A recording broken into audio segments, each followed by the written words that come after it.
Hello friends, welcome back to my channel டக் வி ஓம். எல்லோரும் எப்படி இருக்கீங்க? நான் நல்லா இருக்கேன். இந்த வீடியோவில் நம்ம என்ன பார்க்க போகிறோன்னா, வந்தவாசியில் இருக்க ஸ்ரீ சக்தி பூமாதேவி அம்மன் கோயிலுக்கு தான் நான் இப்போ ரீசெண்டாக போயிருந்தேன். அந்த கோயிலோட வரலாறையும் கலை அமைப்பையும் பற்றி இந்த வீடியோவில் பார்க்க போகிறோம். அந்த அம்மனே பார்க்க ரொம்ப பிரம்மாண்டமாக 30 அடியில் இருந்தாங்க. அந்த அம்மனை பார்க்க மெய் சிலுத்து போச்சுன்னு தான் சொல்லணும். பூமாதேவி அம்மன்னா யாருன்னு பார்க்கலாம். பூமாதேவி அம்மன் வேறு யாரும் இல்லை, விஷ்ணுவோட மனைவி தான். பூமாதேவி அம்மனை பூமிக்கு அதிபதியாக எல்லாரும் வணங்குவாங்க. இந்த அம்மனை பல்லாயிரம் வருடங்களுக்கு முன்னாடி இருந்து பரம்பரையாக வணங்கிட்டு வராங்க. இப்போ அந்த கோயிலை புதுப்பிச்சு ரொம்ப கலையமைப்போட அழகாக வடிவமைச்சிட்டு வராங்க. இன்னும் அந்த கோயிலோட பணி முடியல, கட்டட வேலை இன்னும் 2-3 வருஷம் ஆகும் அப்படின்னு சொல்கிறாங்க. கண்டிப்பாக 2-3 வருஷத்தில் கண்டிப்பாக போய் இந்த பணி முடிஞ்ச பிறகு நான் போய் பார்த்துட்டு வீடியோ எடுத்து போடுறேன் ஃப்ரெண்ட்ஸ். ரொம்ப அழகாக இருக்கும், கண்டிப்பாக பாருங்கள். இப்போயே அவ்வளோ அழகாக இருந்துச்சு பார்க்கவே, கண்ணுக்கு குளிர்ச்சியாக பார்க்கவே மெய் சிலிர்த்து போயிட்டேன். அப்படியே ஆச்சரியமாக பார்த்தேன் நான் எல்லாத்தையும்.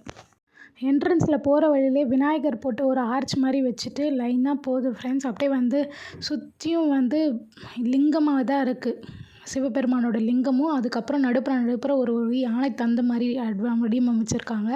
பின்னாடி பாருங்கள், அந்த மலை தெரியுதுல, அது தவளகிரி ஈஸ்வரனோட தவளகிரி மலைன்னு சொல்கிறாங்க. அது மேலே இருக்கிற ஈஸ்வரன் இருக்கார். ரொம்ப ஃபேமஸான கோயில்னு எல்லோரும் சொல்கிறாங்க. அதுக்கு போனால் கண்டிப்பாக நான் உங்களுக்கு vlog எடுத்து போடுறேன் ஃப்ரெண்ட்ஸ். இந்த மலைக்கு கீழே இருக்கனால, சிவபெருமானுக்கு கீழே இருக்கனால ஃபுல்லாக சுற்றி சிவபெருமானோட லிங்கத்தை வச்சுருக்காங்க அப்படின்னு சொல்கிறாங்க. இந்த கோயிலை 3ஆக பிரிக்கிறாங்க.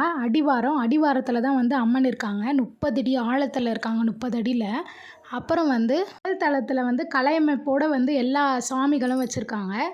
அதுக்கு மேல் தளத்தில் சிவபெருமான் இருக்கார். அவருக்கு பின்னாடி பெருமாள் இருக்கார். அதை நான் அடுத்தது காட்டுறேன். இது போகிற வழி இங்கேயும் ஃபுல்லாக சுற்றி லிங்கமாக தான் இருக்குது. சாமியை நீங்கள் தரிசிக்கணுன்னா கம்பல்சரியாக எல்லாருக்கும் 10 ரூபா டிக்கெட் கொடுக்குறாங்க. ஏன்னா பணியை சீரமைப்பு பணி போயிட்டே இருக்கு இல்லையா, அதுக்காக ஃபண்டு கலெக்ட் பண்ணுறதுக்காக தான் யாராக இருந்தாலுமே 10 ரூபா கலெக்ட் பண்ணுறாங்க. அடுத்தது இந்த போகிற வழியிலேயே பெரிய புத்து மாதிரி ஒரு செட் பண்ணி வச்சுருந்தாங்க. அது பார்க்க உண்மையான புத்து மாதிரியே இருந்துச்சு, ஆனால் பார்த்தா அது செட்டிங்க்கு அப்படின்னு சொன்னாங்க.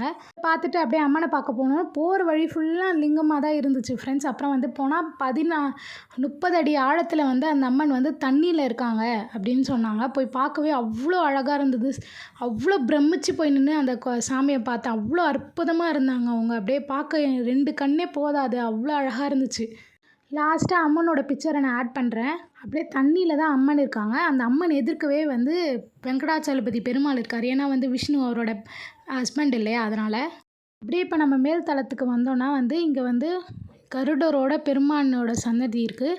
பெருமாளோட 10 தசாவதாரத்தையும் இந்த ஒரு குட்டி இதில் வைக்க போகிறேன் அப்படின்ட்டு சொல்லிட்டு இருந்தாங்க. அதை பார்க்க இன்னும் நல்லா இருக்கும்னு நினைக்கிறேன். இன்னும் 2 வருஷம் கழித்து கண்டிப்பாக நான் போய் இந்த கோயிலுக்கு பார்த்துட்டு உங்களுக்காக வீடியோ எடுத்து போடுறேன். பெருமாளோட சன்னதிக்கு முன்னாடி தான் இந்த சிவபெருமான் இருந்தார். எப்படி இருக்காரு பாருங்களேன்.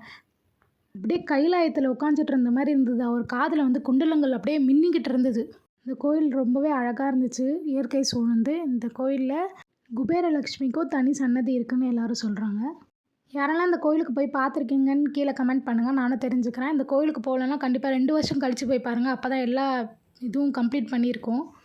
உங்களுக்கு பார்க்கவும் ரொம்ப அழகாக இருக்கும் இல்லையா, அதனால தான் சொல்கிறேன். இந்த வீடியோ உங்களுக்கு பிடிச்சிருந்தா ஒரு லைக் பண்ணிவிட்டு, கமெண்ட் பண்ணிவிட்டு, சப்ஸ்கிரைப் பண்ணிவிட்டு, பக்கத்தில் இருக்க பெல் ஐக்கானை தட்டிட்டு போங்க. அப்போ தான் என்னோடய ரெகுலர் வீடியோஸ் உங்களை தேடி வரும்.